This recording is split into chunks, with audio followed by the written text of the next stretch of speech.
Boa tarde a todos os meus amigos leitores do blog do Conde Dom Pedro Villanueva.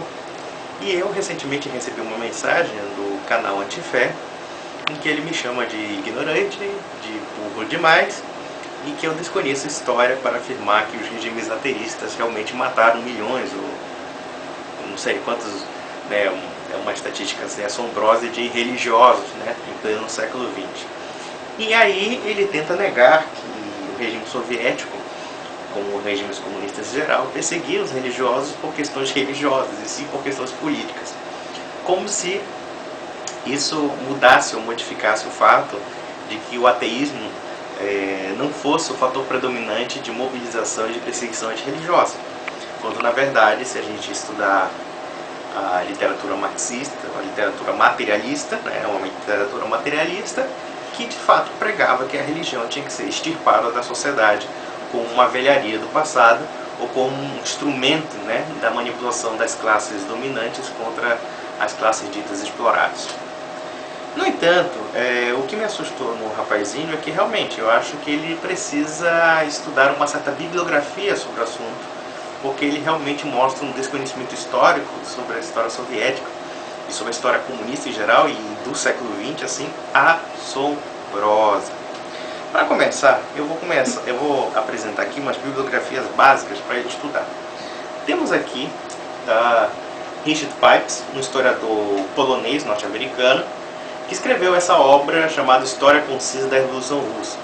O Richard Pipes é polonês, né, nasceu na Kharkov, de uma família judia, e ele acabou fugindo para os Estados Unidos na época da Segunda Guerra, por causa da perseguição nazista, e se tornou um especialista em história soviética.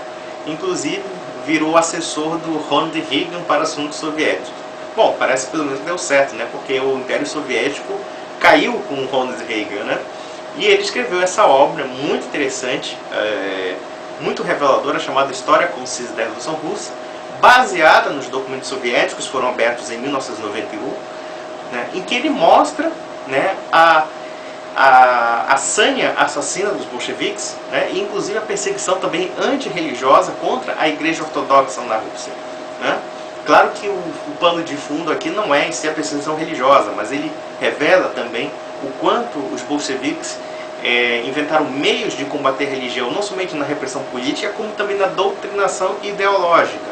Ou seja, você criar sociedades, ligas, né? Havia uma liga na União Soviética, uma sociedade chamada Sociedade dos Sem Deus, em que eles pregavam através de peças de teatro, através da imprensa, através da literatura, né, uma sociedade ateísta, uma sociedade modelo ateísta. E claro, quem divergisse disso ia para a cadeia, ia para campo de concentração ou levar uma bala da nuca.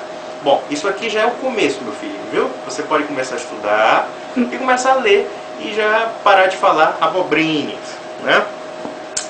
Eu tenho um segundo livro para você, porque você no seu vídeo, você afirmou que os símbolos do comunismo eram Stalin e Nicolau II, czar da Rússia. Olha, eu te aconselho a ler esse livro aqui chamado Os Últimos Dias dos Romanov. Os Romanov foram a última família que governou a Rússia antes da Revolução Russa, ou seja, a família do czar.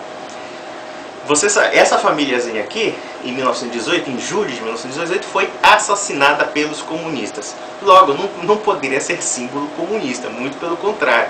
Os comunistas eliminaram o czar da Rússia e a sua família, justamente porque temiam, ou supostamente temiam, uma ameaça de contra-revolução, quando na verdade foi pura maldade mesmo, né? Essa família foi fuzilada, foi massacrada, e mais, né, os seus cadáveres foram destruídos, né? Jogaram granadas, jogaram ácido, jogaram tudo para desfigurar os cadáveres e não serem mais reconhecidos.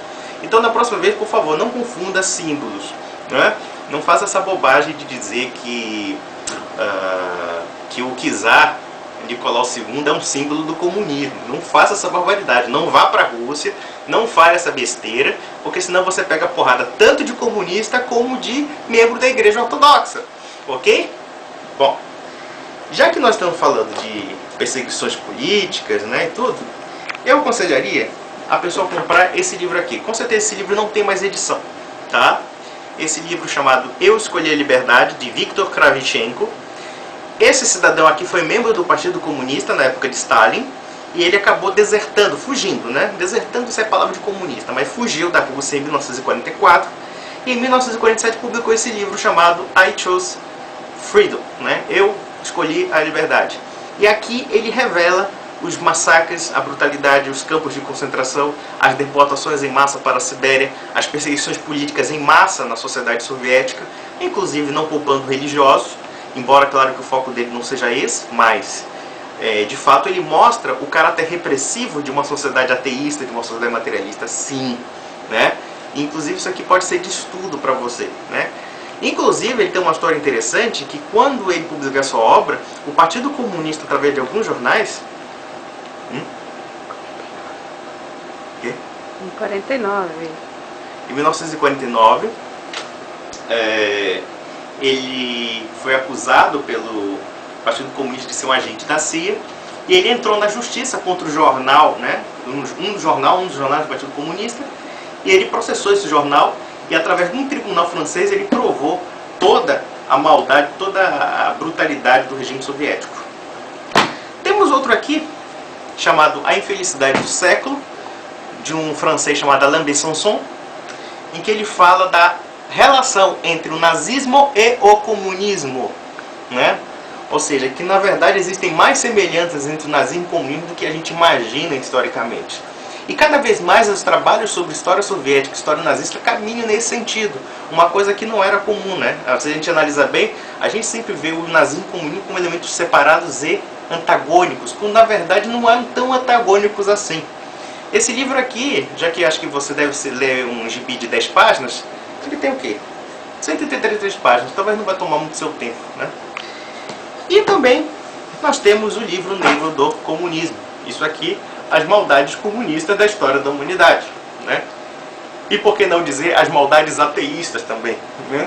Ou seja, isso aqui fala um relatório sobre vários crimes comunistas ocorridos no mundo. E também nós temos aqui também uma continuação do livro negro do comunismo, Coatar o Mal pela Raiz, do Stéphane Courtois, que é o mesmo historiador do livro negro, né? Aqui, François Furet, né? Furet ou Furet? Bom, não sei, que vá se Furet. Então o que acontece? O François Furet escreveu esse livro, O Passado de uma Ilusão, né, que fala sobre a ilusão do comunismo entre os intelectuais do século XX. Para quem quiser estudar a história do comunismo, esse livro é indispensável, né? Só para dar uma olhada. E agora também tem uma outra obra que faz uma relação entre Hitler e Stalin, né? Os Ditadores, do Richard Overy, né? E ele fala dessa índole antirreligiosa dos dois regimes também, né? Inclusive alguns trechos, pelo menos até no nazismo mesmo, há um ranço anticristão violentíssimo, né? Um ranço de, por exemplo, inclusive associar o cristianismo à originária fé judaica, né? Ou seja, o antissemitismo, né, não somente transferido para os judeus, como também para o próprio cristianismo. E é por isso que muitas vezes os nazistas, quando falavam de cristianismo, falavam de um cristianismo ariano, né, de um cristianismo racial, ou seja, um cristianismo sujeito à raça.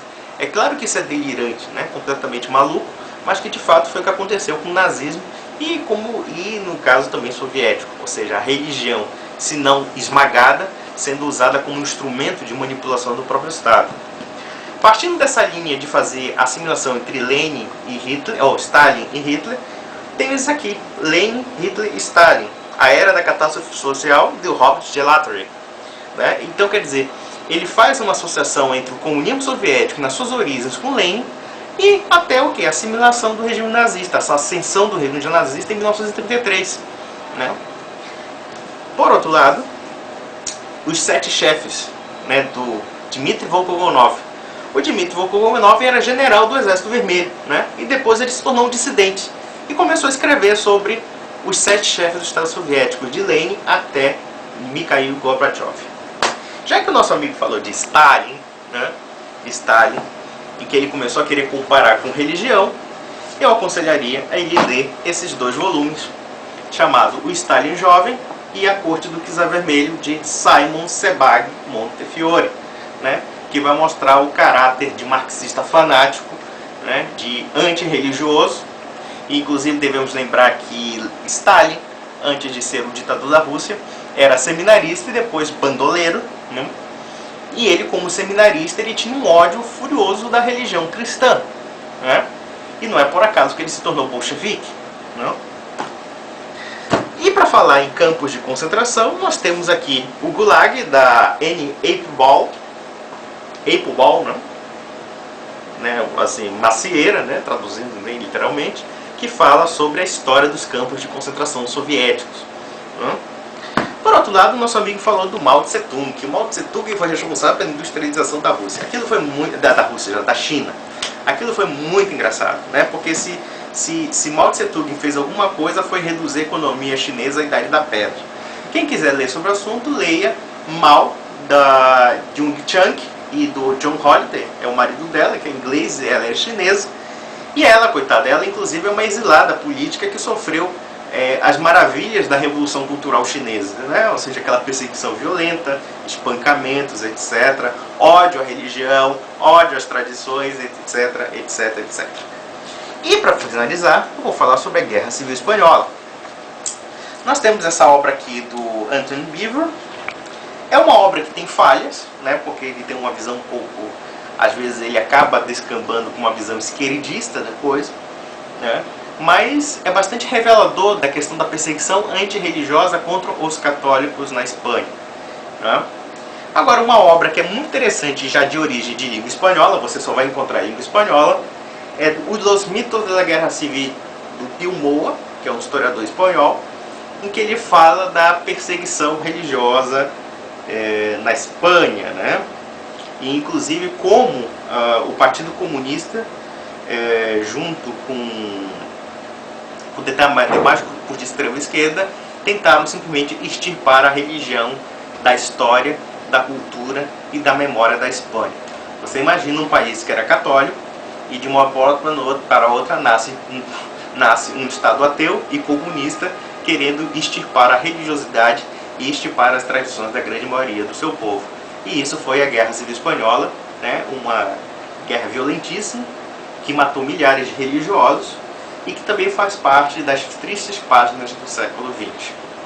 E desde já, eu aconselho nosso amigo a não cometer gafes extremamente ridículas, como dizer que Nicolau II é o símbolo do comunismo, porque isso demonstra já de antemão que nosso amigo tem conhecimento de Wikipédia. E desde já eu espero que essas citações bibliográficas sejam de grande monta, não só para ele, como para algumas pessoas, quando quiserem discutir assuntos sérios, de forma honesta, de forma transparente e de forma inteligente. E que não caia nesses engodos de palpites de Wikipédia e de sitezinho portal ateu ou sitezinho vermelho.org.